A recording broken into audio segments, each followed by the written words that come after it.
즐겁고 신나는 수학여행. 귀 기울여 핵심의 개념을 정확히 익혀보아요. 이번 시간 올림, 버림, 반올림을 활용하여 생활 속의 수를 어림해 보도록 하겠습니다. 즐거운 하루 잘 보내고 있나요? 우리 5학년 친구들.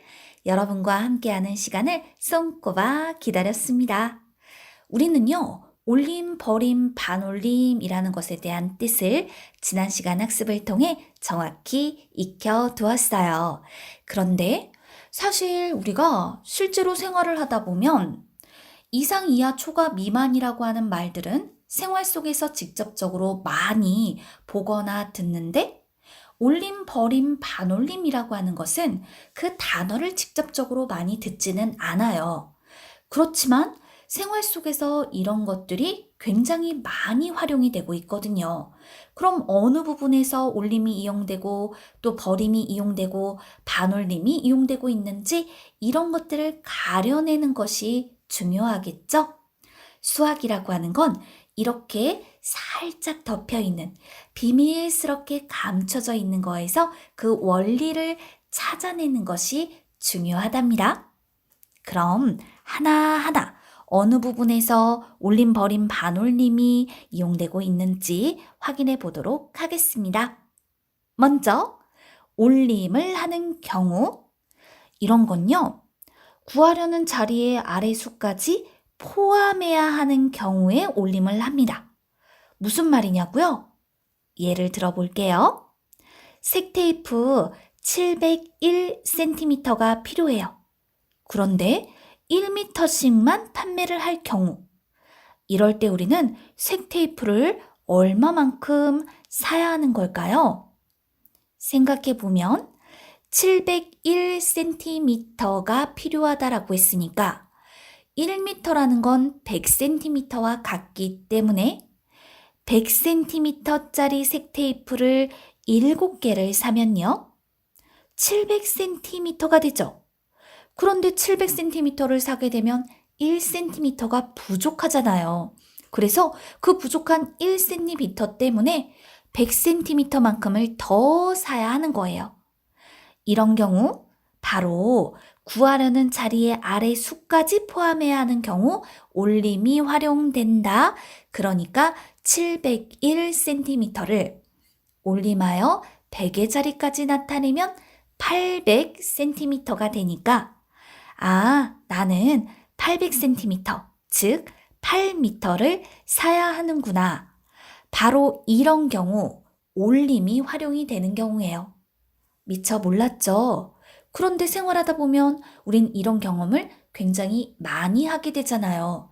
실제로 내가 한 개만 딱 필요하지만 10개씩 묶음으로 파는 경우에는 어쩔 수 없이 10개씩 묶음 한 개를 사야 된다라는 거죠.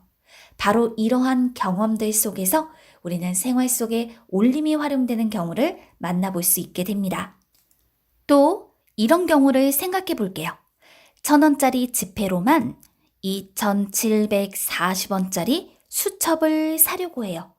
이럴 때 1,000원짜리 지폐 몇 장을 내야 할까요? 너무 쉽다고요? 그렇죠. 아마 여러분은 1,000원짜리 지폐 3장을 낼 거예요. 3,000원을 내고 2,740원짜리 수첩을 사고 거스름돈을 받겠죠. 그런데 이렇게 당연하게 우리가 3,000원이라는 금액을 낼 수 있었던 이유는 2,740을 올림하여 1,000의 자리까지 나타낸 수가 3,000이었기 때문입니다. 그런데 우리는 물건값을 계산하면서 내가 지금 올림을 하고 있구나 라고 생각하지는 않죠? 우리가 밥을 아주 자연스럽게 먹으면서 그 안에 탄수화물이 있고 단백질이 있고 지방이 있고 이런 생각하지 않고 자연스럽게 먹는 것처럼 이런 것들도요, 아주 자연스럽게 우리 생활 속에 녹아있다 보니까 우리는 이런 게 올림이야 라고 생각하지는 않지만 자연스럽게 올림을 하고 있었던 거예요. 1,000원짜리 지폐로만 2,740원짜리를 살 때 3,000원을 내는 것은 올림하여 그 수를 1,000의 자리까지 나타냈었기 때문이다. 2,740을 올림하여 1,000의 자리까지 나타내면 3,000이기 때문에 1,000원짜리 3장, 즉 3,000원만큼을 내고 물건을 살 수 있었던 것이다 라는 겁니다.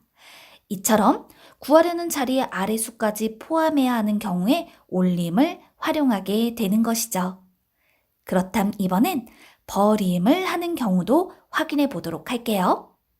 버림은요, 구하려는 자리의 아래 수는 필요하지 않은 경우에 버림을 활용하게 돼요. 예를 들어 귤 899개가 있어요. 그런데 이걸 100개씩 상자에 넣어서 판다라고 생각해 볼게요. 귤은 몇 개까지 팔 수 있을까요? 그렇다면 100개씩 담아보세요. 8개의 상자에 담을 수 있지요? 그러면 100개씩 상자에 넣어서 팔 때 8상자, 즉 800개까지는 팔 수가 있어요. 그렇지만 나머지 99개는요? 너무 안타깝게도 100개에서 딱 한 개만 부족하지만 그러나 100개가 안 되기 때문에 이건 팔 수가 없어요. 그래서 이럴 때에는요. 그렇죠. 99개 귤을 정말로 버리라는 얘기가 아니라 팔 수는 없다. 그래서 버림이 활용되는 경우다. 이런 경우는요. 899를 버림하여 100의 자리까지 나타낸 수 800을 이용하여서 100개씩 담아 8상자까지 팔 수가 있겠습니다. 라고 표현해 주는 겁니다. 구하려는 자리 아래 수는 필요하지 않은 경우죠. 따라서 이럴 때 버림이 활용되었다 라고 말할 수 있어요. 이번에도 좀 더 여러분이 이해하기 쉬운 밀접한 생활 문제를 하나 알려줄게요. 여러분이 7,420원을 모았어요. 그런데 이걸 100원짜리 동전으로 모두 바꾸고 싶어요. 100원짜리 동전으로 바꿨을 때 얼마까지 바꿀 수 있을까요? 그럼 생각해 보세요. 100원이 안 되는 거를 누가 100원으로 바꿔줄까요? 엄마가요? 엄마 빼고요. 만약에 우리가 은행에 갔다 생각해 보세요. 20원을 주고 나한테 100원 주세요. 그러면 은행에서 100원짜리로 바꿔줄까요? 아니요. 그렇지 않겠죠. 그래서 이런 경우가 바로 버림이 활용되는 경우예요. 7,420원 중에서 20원은 100원이 안 되는 금액이기 때문에 100원으로 바꿀 수 없다. 즉 7,420을 버림하여 100의 자리까지 나타낸 수 7,400을 이용하여서 100원짜리 동전으로 모두 바꾸면 100원짜리 동전 74개, 즉 7,400원까지 바꿀 수 있다라고 표현하는 거죠. 7,420을 만약에 1,000원짜리 지폐로 바꾼다라고 생각해 보세요. 그럼 얼마까지 바꿀 수 있을까요? 똑같은 경우죠.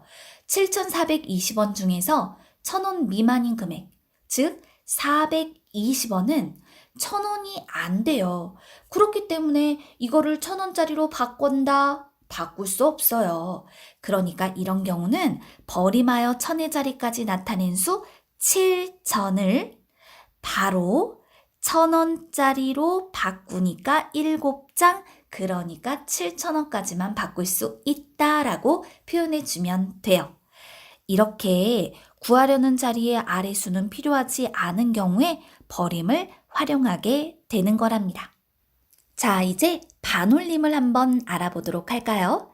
생활 속에서 반올림은 어디에서 활용이 되고 있을까요? 이 반올림 말이죠? 이거는 어림한 수로 나타내야 하는 대부분의 경우에는 다 반올림을 합니다. 키, 몸무게 또는 인구수 이런 것들은요. 반올림을 해서 표현을 하게 돼요. 예를 들어서 우리 반 학생 수가 21명이에요. 그럼 이럴 때 우리 반 학생 수는 20명에 가까운가요? 30명에 가까운가요? 그럼 이럴 때는 20명에 가깝죠? 또 191이라는 수가 있어요. 그럼 이 수는 190에 가깝나요? 200에 가깝나요? 이럴 때는 190에 가깝죠. 그렇지만 191을 100에 가까워요? 200에 가까워요? 라고 물어보면 200에 가깝습니다. 라고 얘기를 해야 합니다. 바로 이럴 때 우리는 반올림을 활용하게 되는 거예요. 예를 들어서 인구 5,100, 84명을 반올림하여 약 몇천 명으로 나타낸다 라고 했을 때, 그럼 100의 자리 숫자가 1이니까 이럴 때는 약 5천 명입니다 라고 얘기를 해야겠죠. 이렇게 인구수 같은 경우에는요, 어림에서 반올림으로 표현해 주는 경우가 많아요. 또 키를 예를 하나 들어볼게요. 158.2cm인 소은이의 키를 우리 반올림하여 1의 자리까지 나타내 볼게요. 너 키가 얼마나 돼? 이렇게 물어봤을 때 158.2cm야. 이렇게 얘기하는 경우는 흔하지 않아요.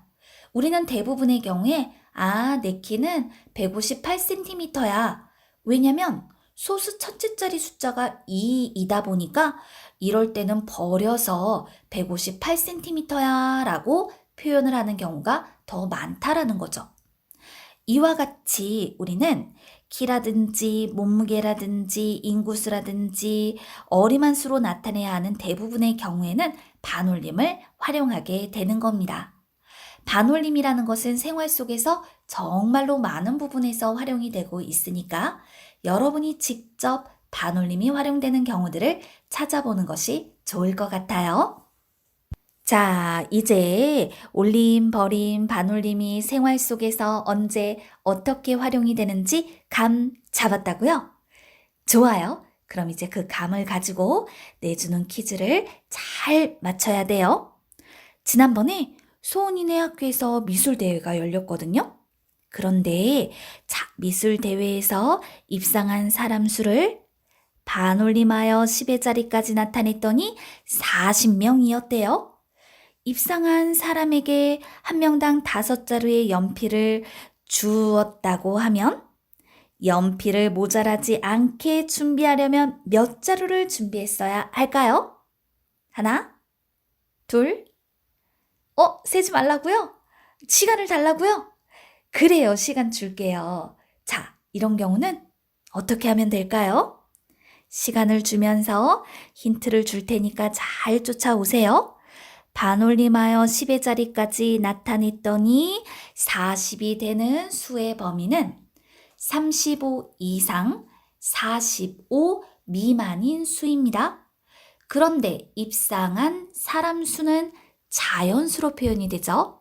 그러므로 35명부터 44명까지가 입상한 학생 수가 된다라고 말할 수 있어요. 그러면 연필을 모자라지 않게 준비를 하려면 기다리라고요? 그래요. 그럼 이럴 땐 어떻게 해야 되죠?